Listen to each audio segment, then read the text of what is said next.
welcome to Sippin Spillin with Syd and Mike from 3 Mississippi. As you can hear, and it looks like, doesn't it look like we're green screened out here thunder? right now? It looks like we're green Storms screened in. are coming. The storms are coming, man. I can feel it in my bones. Yeah. I don't have to feel it in my bones. I can hear it. We can hear it. We mic'd up just because the wind has been kicking up, off and on. Yeah. We are currently under a tornado watch for a few more hours. There are tornadoes touching down around us. Not too close to us. Not too close.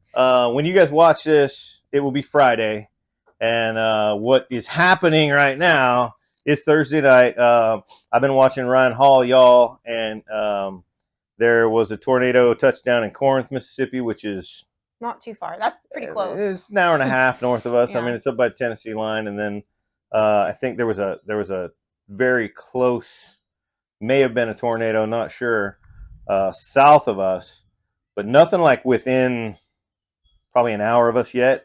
Problem is the storm that's southwest of us is moving northeast, so we're going to get some really crazy weather moving in while we're filming this. Yeah, it's coming from. Yeah, that I mean, way. You can see the clouds, the sky. Like I took the girls out earlier to use the potty, and it's definitely, you can feel it. You know, it's in the air. Yeah. You can feel it coming in the air. No, you weren't going to join in. You're just going to leave me hanging. Hold on. You're just going to leave me hanging, drifting you in the wind. Feel it coming in the air tonight. There we go. He's looking at me Hold like, on. I don't know. Well, you were not doing a good enough job for me to even recognize what you were singing. Ouch, the pain. I'm wounded in my soul. That's all right. I'm not a singer. That's what I said. I know. But yeah, it's a coming, guys. And I know they were saying, and now I haven't checked today to see, but I know that like Alabama was supposed to get hammered pretty hard. Arkansas. Alabama's getting hammered right now. Tennessee's getting hammered right now. Yeah, and hopefully our friends up at the 41.36 and Come On Mountain are not getting drowning. No. The storm is it's not in their area. Okay. Not this storm. Okay. This storm actually just passed over the Ridge Life like an hour ago. Ridge Life. Like an hour ago. I was texting him to make sure he was all good, and he was like, yeah, it's all good. He got a lot of rain. Yeah. So, and it's past him now. So, but this other band that's coming up from the southwest is coming. It's kind of headed towards us. So we'll see how it goes. I mean, we've had no shortage of like semi-dramatic weather lately.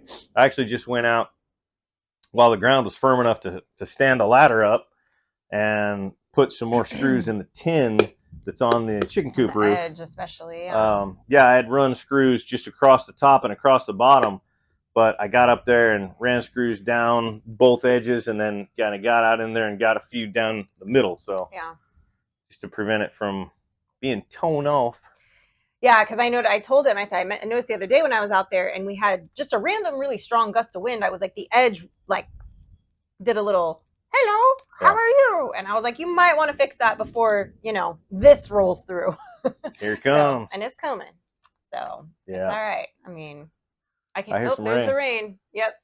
This rain, they have been saying like every hour on the hour. Rain expected to start in the next 10 minutes. And did you empty the rain gauge? Yeah, remember last night? Bone dry. All right. Yeah. So we'll see how much rain we get. Yeah, because we got the last rain bout we got, what was it, 5 inches in the 2 storms over 2 days. Yeah, but then we got, how much was in it when you emptied it last night? There was like 1.5 inches. And that was from the day before and yesterday morning. Yeah.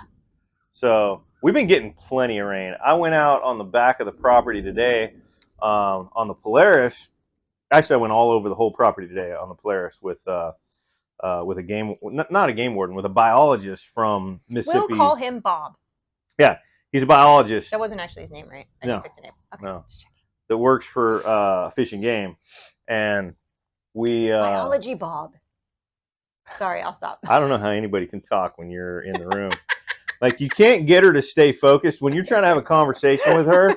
Like, you're looking at her, right? You're having a business conversation about the channel, about the farm, about whatever, and she's like, "Oh, butterfly," and off she goes. "Oh, I just heard a bird cluck." Of course you did. We have chickens; they cluck. That's what they do. Would you focus, please? I can't. But then It's a big bag of weird up here. That's an accurate, Underpants. true I story. don't like it. Just is what it is. I'm sorry. It's just Yeah. you know, it's part of my charm. Yeah. Anyway, Bob the biologist came down to give you a nice old howdy do. Take it. Yeah. So we, Bunko, we're gonna start putting him in the garage. He's fine. No, he's not fine. He's fine. I am so tired of that cat during our. Just so you know. Okay. During our. But the people Sippin' love Spillin'. Bunko. Well, the people can get Easy Bunko. now. Can get Bunko on a little less like amount. Well, he's calm. He's over there. He got his cuddles and he's good. Okay. See. Anyway, because the garage is like a condo for Bunko. Bob the biologist. Bob the biologist, which is not his name, with Mississippi Department of Wildlife, Fish and Game. I went on their website and made an appointment, really, for them to come. They have all kinds of programs where they, just like NRCS, Farm Services, Farm Something Services, FSA, Farm Services Agency. All of these organizations have programs where they, can assist with different things with farms. And the Department of Fish and Game, Wildlife, their thing is about like if you're a landowner who is interested in doing some things that will better benefit the overall wildlife in the area, then they want to help. If you're not, that's fine. Like, you don't have to. It's all good, right? But if you have 45 acres and you want to let some of that grow up and you want to understand how to better manage it. Like, for instance, one of the things he told me today was like, dude, that 20 acres back there, that 20 acre pasture that you're planning on bush hogging next year and letting it lie. See, that was my idea. I got I spun a little out of control. So let me back it up. We have a 20 acre pasture in the back that we're not going to put animals on this first year. We're gonna focus on the front portion of the property with the sheep. If you try to go too big too fast, you're gonna fail. So baby steps. Right. So I was planning on just, people were like, oh, just have people cut the hay and let them leave you some of the hay and take some of the hay, and that's a great idea. The problem is when you grow hay from land and then you cut that hay and take that hay away, you're constantly depleting the soil. Okay.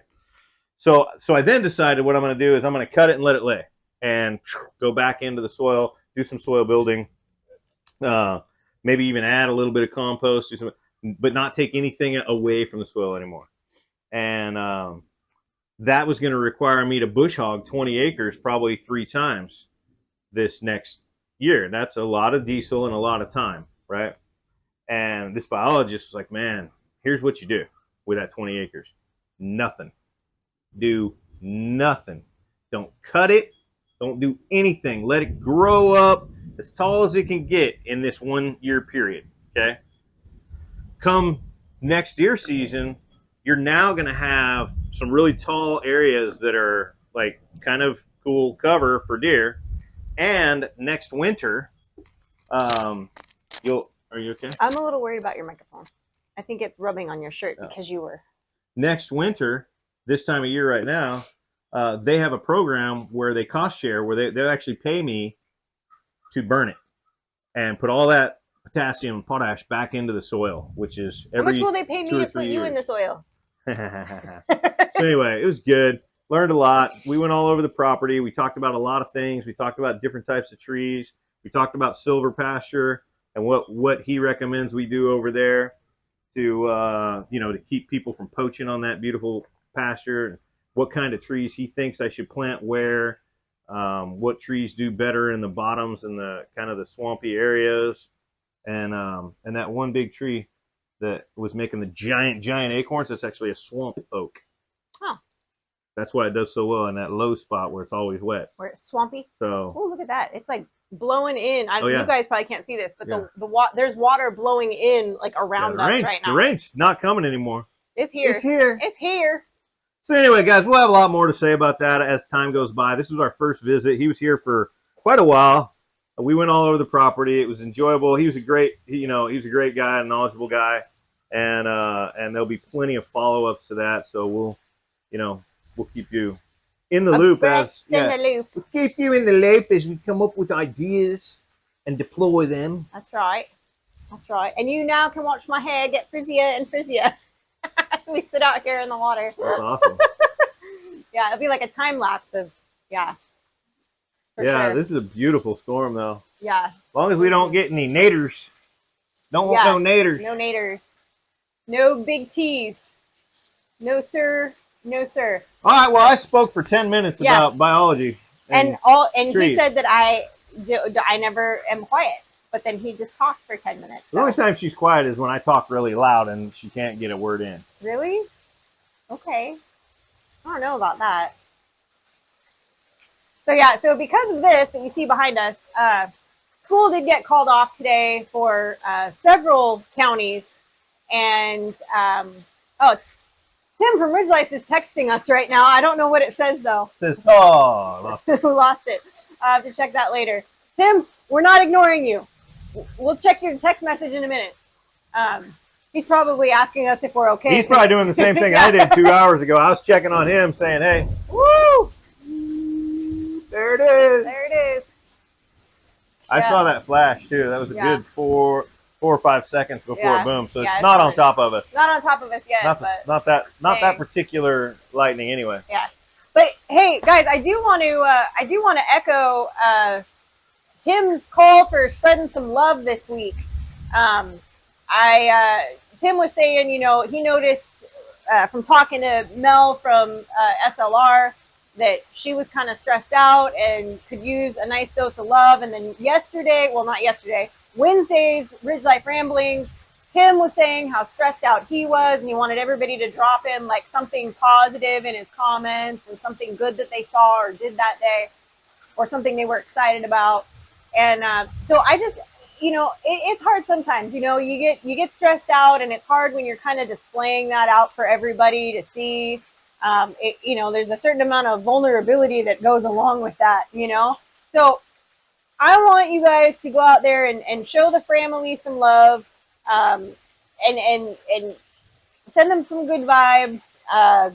Tell them that, you know, 3MS sends their love, and unlike Tim, I'm not going to tell you to send them the clap, but you know. You don't even have to say it's from us. Yeah. Just go to somebody's channel and tell them you love them. Tell them they're doing something great. Tell them that their editing looked good. Tell them that, you know, you really enjoyed what they taught you or what you've learned. Because sometimes, you know, we put stuff out into the universe and we think, oh gosh, maybe it's not hitting people the right way, or what am I going to do for my next video, or did I edit that okay, or whatever. Anyway, just go spread some love. Go give everybody some love. And that rain's coming down. Well, yeah. Oh, it's not going up. Well, yeah. Because science. Gravity. Yeah, although we're not big on science nowadays in the world, from what I understand.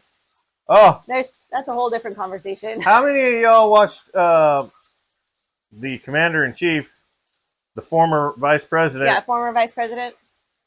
And his live from the White House today. Oh, today? Oh, I thought you were talking about news. It was like 2 hours I'm sorry, I ago. thought you were going to say the State of the Union. I thought that's what you were talking about. Okay. See what I'm saying? You can't even finish the sentence, and she assumes she knows what you're talking about. No, he haven't mind melded. I actually, it's funny because I was watching Ryan Hall, y'all, and Ryan Hall brought it up in a picture-in-picture on his live. And, oh boy, JB, he said they were weather balloons from private companies. All 4 of them. They knew about them. Nothing to worry about. And if they were from China, they knew their trajectory and they had everything safe. I don't know. That doesn't seem right. Hey, I'm just repeating what I heard. I'm gonna keep my opinion to myself. Yeah. But the look on my face probably tells you how I feel about it. Incredulous. Inconceivable. But yeah, wow, it's really coming down, guys. No joke. No joke.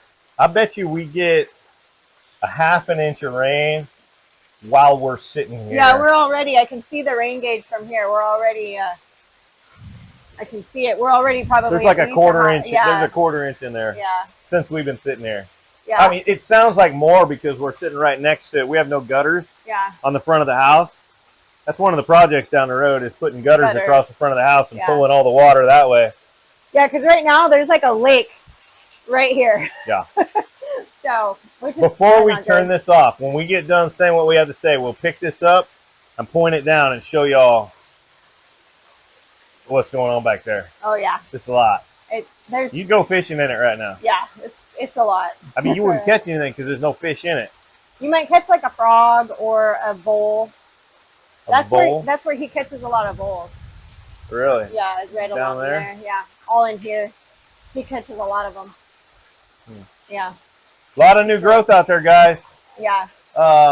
We are in North Mississippi, so we're probably a good solid zone at least colder than like Deep South, Homestead. And I know I've been watching them. Spring's coming. Well, I was out today with that biologist, and I see signs. I know we still got a couple of cold snaps coming. But do you see dead people? No, we did see some dead animals. Oh, did you? Remnants of, yeah. Oh. But yeah, one of my pear trees is in full bloom. The one all the way at the end of the driveway on the right. Oh, really? Not this one right here. I didn't know there was one up there. Yeah. Oh. It's a different kind of pear. It comes earlier. Oh. And the deer got them all. Oh. The one up here closer to the house, the only one we ate any pears off of. But I've got one pear tree that's in full bloom already, which is a bummer because I was supposed to cut it back a little bit, which I'm still going to cut it back. I should have cut it back before the sap started running. That's what I get. But I'll cut it back this weekend because I can't drive my zero turn under it because some of the branches are too low. And the magnolia tree in the front is starting to look magnolia-y. I mean, it doesn't have blooms yet, but it's got, like, it's starting to look, you can tell it's getting closer to May. I don't know when a magnolia tree blooms. I think it's in May. I could be wrong, but I seem to remember reading it was like around May. I've never had a magnolia tree in my yard before, so. I lived at an apartment complex. Well, you did too. He just doesn't remember. It was the Magnolia Village or something like that on Magnolia Avenue, and it had magnolia trees all along the parking lot. You know, I don't really care about magnolia trees. I love magnolias.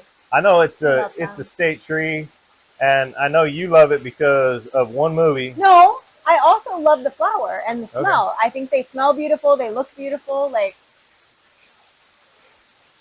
I've always liked them. I don't know how useful a magnolia tree is. It's completely not. And they're poisonous to livestock, but they're beautiful. I like trees that are useful. Yeah. I mean, chestnuts and, all the oaks and not so much pines.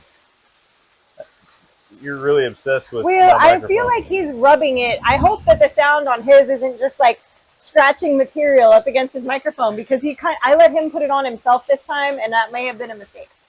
I don't know. We'll see. What you get? Well, I apologize in advance for any muffling that it may have. I don't know. So. I apologize in advance for not muffling her. He's in rare form tonight. I may not let him eat dinner. I may just lock him in his room. I don't know. We'll see. Yeah, so. But on that note, guys, keep a good thought for us that we do all right throughout the storm. Hopefully this is as bad as it gets, and that's all that happens. And not just us, little prayer out there for all the people that are in the areas where tornadoes do touch down. Right. They're the ones that really need the prayers. Right now, we just got a little bit of rain. We love rain. We can handle rain. We've had plenty of rain here, but there have been, I think, already 4 tornado warnings and a couple of confirmed touchdowns. Yeah. So, just go ahead and say, throw a prayer out for the folks that are dealing with the real danger. That's right. So thank you guys for hanging out with us today. We appreciate you. We hope you have a wonderful and blessed weekend. And safety off. We'll see you next time. And now he's going to show you our lake.